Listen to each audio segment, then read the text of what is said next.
नमस्कार, ABC channel में आपका स्वागत है। मैं हूं सचिन श्रीवास्तव और आप मेरे साथ देखेंगे आजमगढ़ से जुड़ी खबरें। आइए नजर डाल लेते हैं आज की खास खबरों पर। खबर के प्रायोजक हैं cross valley international school, Kukdipur, Sathiyaon, Azamgarh. Admission open. जिला पंचायत क्षेत्र बड़सड़ा खालसा से भावी प्रत्याशी त्रिवेणी यादव को महाप्रधान चुने। Gomti Gramin Nidhi limited field manager और एरिया मैनेजर की फॉर्म पर भर्ती। Windows INC roadways Azamgarh. GD global school Kartarpur bypass Azamgarh. Admission open. और वुडन टच भवनाथ आजमगढ़।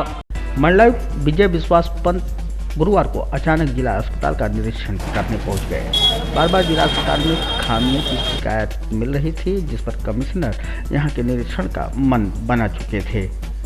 उन्होंने मरीजों की समस्याएं सुनी, उनके निराकरण हेतु CMS को निर्देशित किया। पूरे मामले पर स्टेटस रिपोर्ट तलब की। इसके उपरांत उन्होंने अधिकारियों कर्मचारियों के साथ बैठक की। जिला अस्पताल में होने वाली समस्याओं को भी सुना। जिला अस्पताल में पानी की निकासी की समस्या सबसे बड़ी समस्या पाई गई, जिसको लेकर उन्होंने नगर पालिका परिषद आजमगढ़ और जल निगम को समाधान हेतु निर्देशित किया। अस्पताल परिसर में काफ़ी संख्या में निजी एम्बुलेंस के खड़ी होने पर भी उन्होंने आपत्ति जताई। इस मामले में पुलिस अधीक्षक को निर्देशित करते हुए कहा कि जिला अस्पताल के परिसर में खड़े इन वाहनों को नियमों के विरुद्ध कार्रवाई की जाए। जिला अस्पताल के कर्मचारियों को निर्देशित किया कि वह समय से अस्पताल पहुंचे, क्योंकि उनके निरीक्षण के दौरान कार्यालय के 9 कर्मचारी अनुपस्थित पाए गए। देखिए, आज मैं यहाँ पे कुछ समस्याएं बताई गई थी और विगत कुछ दिनों पहले यहाँ पे MLC साहब का एक निरीक्षण हुआ था, तो उन्होंने भी मुझसे कहा था कि जब कभी मैं यहाँ पे आऊँ तो उन समस्याओं को भी देखूँ। तो मैंने वो समस्याएं भी देखी और अन्य समस्याएं भी यहाँ पे डिस्कशन हुआ। तो पहली एक समस्या जो यहाँ पर आ रही है, जो CMS साहब ने मुझे पहले भी बताई थी, यहाँ पानी की बड़ी समस्या रहती है, सीवरेज के निकासी की। तो उसको मैं स्पॉट देखने गया था, तो वहाँ जानकारी मिली काफ़ी कचरा वहाँ पर अभी जमा हो गया है और एक सेटलिंग टैंक पहले बना हुआ है, तो सेटलिंग टैंक का प्रयोग नहीं हो रहा है और 2 मोटर्स भी ख़राब हैं। तो जल निगम वाले अधिकारियों से बात हुई है कि उसका एक जो अभी तात्कालिक सॉल्यूशन हो सकता है, जो नगर पालिका कुछ पैसा खर्च करके उसको कर देगी, तो उसकी दिशा में वो कुछ कदम उठाएंगे और करेंगे। उसका जो पूर्णकालिक सॉल्यूशन अभी 8 MLD का एक और STP बनना है, जिसके लिए ज़मीन अधिग्रहण हो रही है, तब उसका पूर्णकालिक सॉल्यूशन हो पाएगा। उसके अलावा मैंने यहाँ कुछ औचक निरीक्षण अटेंडेंस का भी किया, तो उसमें कुछ कर्मचारी यहाँ पे कम दिख रहे हैं। तो आगे CMO साहब ने मुझे आश्वस्त किया है कि आगे से सब लोग समय पर आएंगे, तो यही मैंने डायरेक्शन दिया हुआ है। इसके अलावा एक समस्या और संज्ञान में आई कि यहाँ पे प्राइवेट एम्बुलेंसेस बहुत अंदर खड़े रहती हैं। तो मैंने CMO CMS दोनों से कहा हुआ है कि जो प्राइवेट एम्बुलेंसेस हैं परिसर के अंदर नहीं रहेंगी, परिसर के बाहर रहेंगी। और यदि इनके कहने के बाद भी अगर परिसर के अंदर प्राइवेट एम्बुलेंसेस का ज़बरदस्ती अगर वो आती हैं, तो इनको ये ARTO को पत्र लिखेंगे और DM साहब SP साहब को पत्र लिखेंगे, जिससे उनके खिलाफ़ भी कार्रवाई की जाएगी। इसके अलावा एक यहाँ पे मोर्चरी की बात आ रही थी कि मोर्चरी में कोई कनेक्शन नहीं हो पा रहा है, तो उसके बारे में मैंने जो संबंधित अधिकारी हैं जो गोरखपुर में बैठते हैं उनसे बात की है, तो उन्होंने मुझे आश्वस्त किया है कि 2-3 दिन में इनका TSO के मोर्चरी का कनेक्शन भी हो जाएगा। इसके अलावा कुछ ICCC के प्रभारी जो यहाँ पे वो मेरे साथ थे, तो विगत कुछ दिनों पहले मैंने ICCC का निरीक्षण किया था, उसमें कुछ कमियां पाई थी आपकी कॉन्टैक्ट ट्रेसिंग के तरीके में, तो वो मैंने इनको बताई हैं। तो इन्होंने मुझे आश्वस्त किया है कि उन कमियों को दूर करके ये सिस्टम को अपना ठीक लेके आएँ। लबुल वो आप में यही आज मेरा निरीक्षण का। सरकार की तमाम योजनाएं जो स्वास्थ्य व्यवस्था नहीं हो पाता। ये देखिए, ये समस्याएँ हैं, लेकिन सतत उसका समाधान भी होते रहता है। तो अब जैसे आजकल गोल्डन कार्ड बनने का भी काफ़ी एक विशेष अभियान चल रहा है, तो आजकल गोल्डन कार्ड बन रहा है, अच्छा बन रहा है। और भी जो हैं, जितनी जो स्कीम्स हैं, उनको जो मेरा ये मानना है कि अगर आप ये देखेंगे कि पहले कैसे हो रहा था और अब कैसा हो रहा है, उसको कंपैरिजन करेंगे, तो आप पाएंगे कि आप पहले से चीज़ें सुधार में हैं। और जहाँ कुछ संज्ञान में आ जाता है कोई पर्टिकुलर चीज़ के बारे में, तो उसमें फिर हम रैपिड एक्शन करा के उसको और तेज़ी से आगे बढ़ाते हैं। जो अनुपस्थित मिलेंगे उनका आज 1 दिन का वेतन कटेगा, और यदि वो अपना कुछ जायज़ कारण नहीं बता पाते तो उनके खिलाफ़ कार्रवाई भी की जाएगी। 9 जो हैं यहाँ पे अधिकारी कर्मचारी मिला के आज अनुपस्थित मिले हुए हैं। सर, सबसे बड़ी समस्या यहाँ पे ये है कि अस्पताल परिसर में दलालों से भरा हुआ है, जो कि आपने पिछली बार दौरा। अच्छा, मैंने आपसे एक्चुअली ये कहा था कि अगर कुछ गोपनीय सूचना मिल जाए, वो मैं अभी आपसे फिर कहूँगा, जिसमें आइडेंटिटी किसी को डिस्क्लोज नहीं करनी है कि फलां व्यक्ति जो हैं, तो उसमें मैं आपको आश्वस्त करता हूं कि उसके खिलाफ कार्रवाई की जाएगी। त्रिस्तरीय पंचायत सामान्य निर्वाचन 2021 के दृष्टिगत जिलाधिकारी राजेश कुमार, पुलिस अधीक्षक सुधीर सिंह द्वारा तहसील सगड़ी के अंतर्गत ब्लॉक अजमतगढ़, बिलरियागंज सहित कई संवेदनशील और अति संवेदनशील बूथों का भौतिक निरीक्षण किया गया। इसी के साथ ही अजमतगढ़ के छपरा सुल्तानपुर, मेघही तथा बिलरियागंज के अंडाखोर जमेतुल फलाह विद्यालय पोलिंग बूथ व बिलरियागंज ब्लॉक का स्थलीय निरीक्षण उनके द्वारा किया गया। जिलाधिकारी और पुलिस अधीक्षक द्वारा तहसील सगड़ी के अंतर्गत अति संवेदनशील केंद्र छपरा सुल्तानपुर का निरीक्षण कर व्यवस्थाओं का जायजा लिया गया। इसके पश्चात जिलाधिकारी व एसपी द्वारा अति संवेदनशील केंद्र पर ग्राम पंचायत के प्रत्याशियों के साथ बैठक भी की गई। छपरा सुल्तानपुर में प्रधान पद एससी महिला व बीडीसी के 2 पद, एक सामान्य तो दूसरी एससी के लिए सुरक्षित है। कुल मतदाता 3852 हैं। 6 मतदान केंद्र यहां बनाए गए हैं। जिलाधिकारी ने दोनों पदों के प्रत्याशियों के साथ बैठक कर उनकी समस्या की जानकारी ली। जिलाधिकारी ने उन्हें आचार आदर्श संहिता के पालन के लिए जागरूक किया। पुलिस अधीक्षक सुधीर सिंह ने कहा कि डमी कैंडिडेट की जांच कराई जाएगी। यदि कोई कैंडिडेट माफिया के संपर्क में निकला तो उसे चुनाव से पूर्व जेल भेज दिया जाएगा। पुलिस अधीक्षक ने कहा कि जो भी संवेदनशील पोलिंग बूथ हैं, उन बूथों पर जाकर लोगों को शांतिपूर्ण मतदान कराए जाने के लिए आश्वस्त किया जा रहा है। जो भी असामाजिक तत्व चुनाव को प्रभावित करने का प्रयास करेंगे, उनके ऊपर सख्त कार्रवाई की जाएगी। इसी के साथ ही जिलाधिकारी व पुलिस अधीक्षक द्वारा भटौली मतदान केंद्र का निरीक्षण कर प्रत्याशियों के साथ बैठक की गई और उनसे होने वाली समस्याओं की जानकारी ली गई। भटौली ग्राम पंचायत में कुल मतदाता 21,100 हैं। ग्राम पंचायत प्रधान पद सामान्य व बीडीसी पद भी सामान्य सीट है। दोनों पदों के प्रत्याशियों के साथ बैठक कर उन्हें कड़े निर्देश दिए गए कि किसी भी प्रकार से आचार संहिता का उल्लंघन या किसी भी प्रकार की जबरदस्ती की गई तो उनके विरुद्ध प्रशासन के द्वारा कड़ी कार्रवाई की जाएगी। अति संवेदनशील मतदान केंद्र मेघही खास का निरीक्षण कर प्रत्याशियों से जानकारी ली गई, जहां कुल मतदाता 1819 हैं। ग्राम पंचायत चुनाव में प्रधान पद ओबीसी पद के लिए आरक्षित है तो क्षेत्र पंचायत सदस्य सामान्य महिला की सीट है। यहां दोनों पदों के प्रत्याशियों से अधिकारियों ने वार्ता कर समस्या की जानकारी ली। शिकायत किए जाने पर उन्होंने कहा कि इस बार पंचायत चुनाव शांतिपूर्ण ढंग से संपन्न कराया जाएगा। नामांकन से लेकर मतदान और मतगणना सीसीटीवी कैमरे की नज़र में होगी। लखनऊ से अति संवेदनशील मतदान केंद्रों की मॉनिटरिंग सीसीटीवी कैमरे के माध्यम से सीधे की जाएगी। जिलाधिकारी और पुलिस अधीक्षक ने अजमतगढ़ खंड विकास में पहुंचकर खंड विकास अधिकारी इरशाद अहमद से नामांकन स्थल की तैयारियों की जानकारी ली। उन्होंने स्थल का निरीक्षण कर सीसीटीवी कैमरे और सुरक्षा व्यवस्था के लिए योजना बनाकर 2 दिन पूर्व अभ्यास के लिए निर्देशित किया, जिससे नामांकन के दिन किसी भी प्रकार की समस्या उत्पन्न न हो।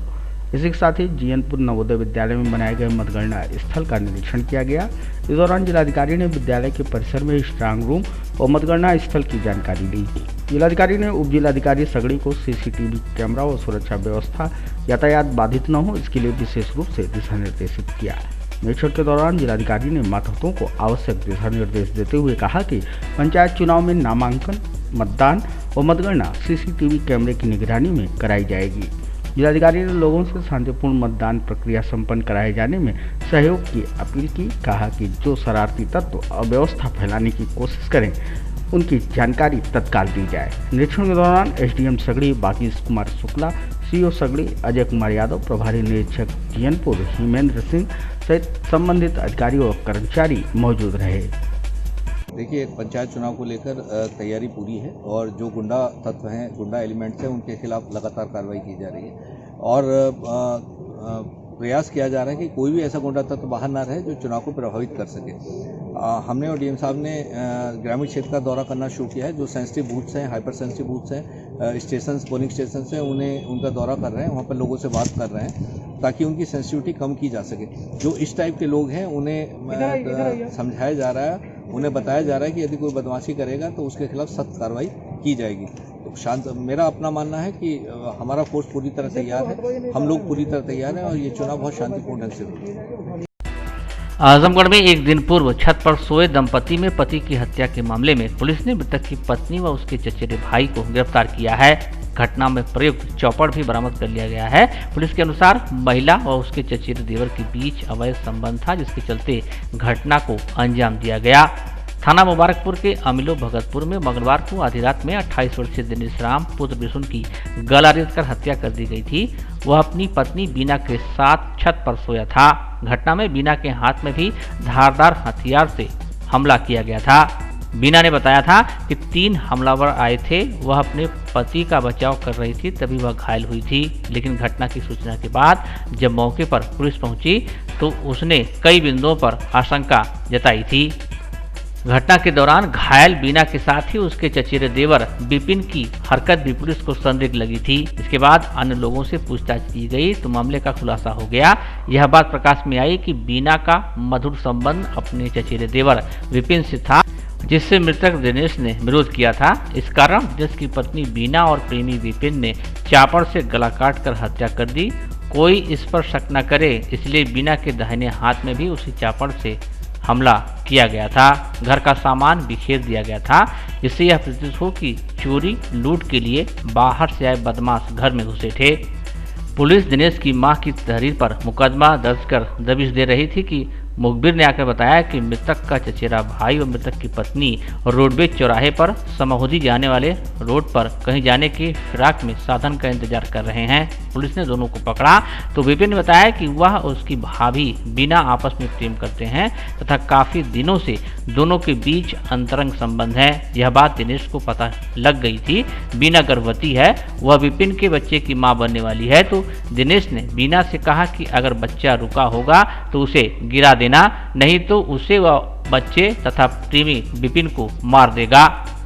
उसके द्वारा बार बार बीना को बच्चा गिराने के लिए दबाव बनाया जाता था। इस बात को लेकर 3-4 दिन पहले दिनेश व विपिन के बीच काफी झगड़ा हुआ था, जिस पर विपिन व बीना मिलकर दिनेश को रास्ते से हटाने की योजना बनाने लगे। बीना ने विपिन को बड़ा चाकू लाने के लिए रुपए दिए और कहा कि एक बढ़िया बड़ा चाकू लाना, जिसके बाद काम तमाम कर दिया जाएगा। थाना मुबारकपुर का अमीलो भगतपुरवा का प्रकरण है, जिसमें पति पत्नी दोनों छत पर सोए हुए थे। सूचना प्राप्त हुई कि पति की गला काट के इसने हत्या कर दी है। पत्नी के भी हाथ में चाकू लगा हुआ था। इस संबंध में मुकदमा पंजीकृत किया गया और इसकी विवेचना हुई तो ये तथ्य पहले से ही सामने आ रहा था कि इसमें कुछ ना कुछ आशनाई का चक्कर है। आज जब सारी बातें विवेचना के दौरान क्लियर हुई हैं तो इसमें जो लेडी है, इसका चचेरा देवर विपिन इसमें मुख्य अभियुक्त है, जिसके द्वारा ये घटना कारित की गई है। और इसमें इसकी जो पत्नी थी जिसके चाकू लगा, वो भी इसमें षड्यंत्र में शामिल रही है। बेसिकली इनका आपस में कुछ आपसी संबंध हो गया था, जिसके कारण ये हत्या इसके विपिन के द्वारा की गई। सर, ये पूरे घटना के पीछे इसकी पत्नी का ही साफ तौर पे नाम आ रहा है या फिर इसके साथ भी कोई और लोग थे? नहीं, इसका जो मृतक है उसका चचेरा भाई विपिन और इसकी पत्नी उसमें सहयोगी थी और विपिन द्वारा ये हत्या की गई है। जो आला कत्ल है जिससे हत्या हुई है वो भी बरामद हो गया है। आजमगढ़ के अतरौलिया क्षेत्र के कतालपुर स्थित हजरत सैयद मखदूम अहमद शाह कत्ताल आरिफ रहमतुल्लाह अलैह का एक दिवसीय उर्स हर साल की तरह इस साल बुधवार को मनाया गया। मजार के सज्जान दानशील हाफिज सैयद सरफराज अशरफ ने बताया कि दिन बुधवार को बाद नमाज फजर कुरान ख्वानी तथा सुबह 8 बजे चादर पोशी व कुल शरीफ के बाद नमाज मगरिब मिलाद शरीफ का प्रोग्राम हुआ, जिसमें क्षेत्रीय नातखां व उलमा के साथ साथ दूर दराज के हाफिज व कारी अपने खिताब से लोगों को सरफराज किया। गदीनशीन हाफिज सैयद अशरफ के क्षेत्र के सभी अकीकतमंदों को उर्स में शिरकत करने की अपील की। सालाना उर्स के मौके पर काफ़ी संख्या में अकीकतमंद इकट्ठा हुए। सालाना उर्स के मौके पर एहतराम के साथ यहाँ फातिहा खानी होती है, फिर मोहल्ले में ईद मिलादुन नबी का प्रोग्राम होता है। हज़रत आरिफ शाह कत्ताल रहमतुल्लाह ताला अलैह के सालाना उर्स के मौके पर एहतमाम के साथ यहाँ फातिहा खानी होती है, फिर मोहल्ले में ईद मिलादुन नबी सल्लल्लाहु ताला अलैहि वसल्लम का प्रोग्राम होता है। गांव वाले सारे लोग इकट्ठा होते हैं, वहाँ अल्लाह और उसके रसूल का जिक्र होता है, बुजुर्गाने दीन का जिक्र होता है और सारे लोग इत्तेहाद व इत्तेफाक के साथ इस मज़ार पर आते हैं।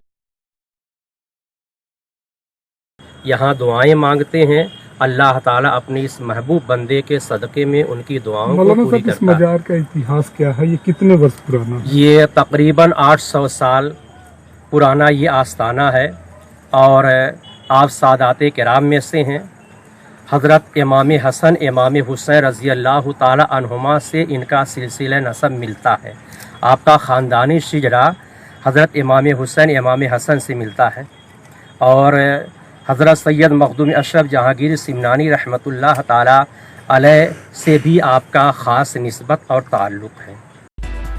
आजमगढ़ के कप्तानगंज थाना क्षेत्र के कादीपुर हरकेश गांव में शॉर्ट सर्किट से उठी चिंगारी के चलते दर्जनों किसानों का लगभग 5 बीघा गेहूं की फसल जलकर राख हो गई। गेहूं की खेत में आग लगने की खबर पाकर आसपास के किसान जुट गए और कड़ी मेहनत के बाद आग पर काबू पाया गया। ग्रामीणों ने फायर ब्रिगेड को सूचना दी, लेकिन आग बुझने तक फायर ब्रिगेड की टीम मौके पर नहीं पहुंची थी। लगभग 12 बजे दिन में बिजली के तार आपस में टकराए तो चिंगारी निकलने लगी, जो राम बिना यादव पुत्र गुज्जी यादव के खेत में जा गिरी। इसके बाद लगभग पक्का तैयार गेहूं की फसल धू धू कर जलने लगी। देखते ही देखते चिंगारी 16 का रूप धारण कर ली और लगभग 5 बीघे खड़ी फसल चंद मिनटों में ही जलकर राख हो गई। इस अग्निकांड में कई किसानों की फसल बर्बाद हुई है। ग्रामीणों ने फायर ब्रिगेड को सूचना दिया, लेकिन 30 से 35 बार फोन करने के बाद भी फायर ब्रिगेड की टीम मौके पर नहीं पहुंची, जिससे ग्रामीणों में भारी नाराजगी देखने को मिली। शॉर्ट सर्किट से आग लगी है और इसमें बहुत लोगों का नुकसान हुआ है। जैसे हमारा तो पूरा खेत ही जल गया है। हमारा नाम सबलूर अखिलेश नाम हमारा है जी। हमारा तो पूरा खेत ही जल गया है और यहाँ पे रामवीर यादव जी हैं, उनका भी खेत जला। हमारे ऊपर जो उनका भी खेत था और बगल में यादव जी हैं, अलगू यादव जी, उनका भी खेत। हम लोग का तो पूरा खेत जल गया है, पूरा नुकसान हम लोग का हो गया है। कितना हुआ? हमारा तो करीब 13-14 बिस्सा खेत हमारा नुकसान हुआ है। गांव के सभी लोगों ने मिल करके उसको बुझाया है जी। सभी जनता ने मिलकर बुझाया है। मैंने सभी लोग जुट गए और बाल्टी पानी लेके बुझाया गया है जी। फायर ब्रिगेड तो नहीं आई है, प्रशासन आया हुआ था। प्रशासन केस में गांव वालों ने फोन किया, फायर ब्रिगेड को फोन ही नहीं लग रहा है और ना ही अभी आई। प्रशासन आया था, उन्होंने भी फोन किया लेकिन गाड़ी नहीं आई। और कुछ बोले? जिलाधिकारी राजेश कुमार की अध्यक्षता में कलेक्ट्रेट सभागार में कोविड-19 के टीकाकरण की प्रगति के संबंध में बैठक संपन्न हुई। इस अवसर पर जिलाधिकारी ने सीएमओ को निर्देश दिया कि अन्य राज्यों से जनपद में आने वाले व्यक्तियों की 24 घंटे के अंदर कोविड जांच अवश्य कराएं। कोरोना पॉजिटिव पाए जाने पर कॉन्टैक्ट ट्रेसिंग कराकर उसकी सूचना उसी दिन पोर्टल पर अपलोड कराना सुनिश्चित करें। उन्होंने यह भी निर्देश दिया कि 45 वर्ष से ऊपर की स्वयं सहायता समूह की महिलाओं की जाँच कराकर उनका वैक्सीनेशन कराया जाए। जिलाधिकारी ने समस्त MOIC को निर्देश दिए कि समस्त विकास खंडों में कोविड-19 हेल्प डेस्क स्थापित कराएं एवं हेल्प डेस्क पर थर्मल स्कैनर व पल्स ऑक्सीमीटर से आने वाले व्यक्तियों की जांच कराएं। इसी के साथ ही पब्लिक एड्रेस सिस्टम सक्रिय कराकर आमजन को कोविड के गाइडलाइन का अनुपालन करने हेतु जागरूक करें। जिलाधिकारी ने CMO को विकासखंड पलनी के MOIC द्वारा कोविड वैक्सीनेशन एवं कॉन्टैक्ट ट्रेसिंग के कार्य में शिथिलता पाए जाने पर प्रतिकूल प्रविष्टि देने के निर्देश दिए। जिलाधिकारी ने समस्त MOIC को निर्देशित करते हुए कहा कि वैक्सीनेशन के जो लक्ष्य निर्धारित हैं उसके सापेक्ष 100% वैक्सीनेशन एवं कॉन्टैक्ट ट्रेसिंग कराना सुनिश्चित करें। इसमें किसी प्रकार की लापरवाही, शिथिलता बर्दाश्त नहीं की जाएगी। ये है आजमगढ़ के कुकड़ीपुर सठियाओं में विस्तार में फैला cross valley international school. Cross valley Azamgarh में अपनी 5 अलग अलग ब्रांचेस द्वारा स्टूडेंट्स को शिक्षित कर रहा है। Cross valley school CBSE Delhi मान्यता प्राप्त स्कूलों में से एक है। क्रॉस वैली इंटरनेशनल स्कूल में क्लास नर्सरी से लेकर 12th तक के छात्रों को वेल एजुकेटेड टीचर्स द्वारा पढ़ाया जाता है, ताकि यहाँ से शिक्षा प्राप्त कर रहे स्टूडेंट्स के भविष्य के साथ कोई खिलवाड़ न हो। डायल करें 9453724198 या 9450118255। जिला पंचायत क्षेत्र बड़सड़ा खालसा से महाप्रधान पद के ईमानदार, कर्मठ एवं जुझारू भावी प्रत्याशी त्रिवेणी यादव को अपना कीमती मत देकर भारी से भारी मतों से विजयी बनाएं। क्षेत्र के विकास एवं सरकारी योजनाओं का लाभ जन जन तक पहुंचाने के लिए जिला पंचायत सदस्य पद पर त्रिवेणी यादव को चुने। कुछ करने का जीवन में लक्ष्य है। मैं संकल्प लेता हूं कि विधवा, वृद्धा, विकलांग पेंशन क्षेत्रवासियों को फ्री में पहुंचाऊंगा। खुशखबरी, भारत सरकार से मान्यता प्राप्त बैंकिंग संस्था गोमती ग्रामीण निधि लिमिटेड में बम्पर भर्ती, फील्ड मैनेजर और एरिया मैनेजर की 1000 वैकेंसी। संपर्क करें इन नंबरों पर। Head office Vikrant Khand, Gomti Nagar, Lucknow. Admin office Kundigarh, Azamgarh. Branch office Kandharapur, Belaisa, Hariyani, Jaunpur और गोंडा। गोमती ग्रामीण निधि लिमिटेड के daily deposit plan, monthly deposit plan, fixed deposit plan, pension plan एवं MIS प्लान में निवेश करें और पाएं कम समय में अच्छा रिटर्न। वुडन और एल्युमिनियम हुआ पुराना, UPVC विंडो और डोर्स का आया जमाना। अपने घर, मकान और ऑफिस में लगवाएं शानदार UPVC विंडो और डोर्स। दीमक, पेंट, पॉलिश के खर्चों से बचें। High security, sound proof, energy saving, fire resistant, water proof, one time investment. UPVC window और डोर्स अब आपके शहर आजमगढ़ में उपलब्ध। Windows INC besides BJP office, roadways, civil lines, Azamgarh. Wall interior के लिए भी संपर्क करें। 3D wallpaper, 5D wallpaper, designing wallpaper, kitchen, bedroom and drawing room wallpaper. Wooden touch Bhanwarnath, Azamgarh, a complete hardware store. हमारे यहाँ branded plywood, flush door, designer door, PVC door, 4 mica, fancy hardware, kitchen की chimney एवं modular kitchen की exclusive range उपलब्ध। अपने आशियाने में लगाइए 4 चांद, पहुंचिए वुडन टच भंवरनाथ, आजमगढ़।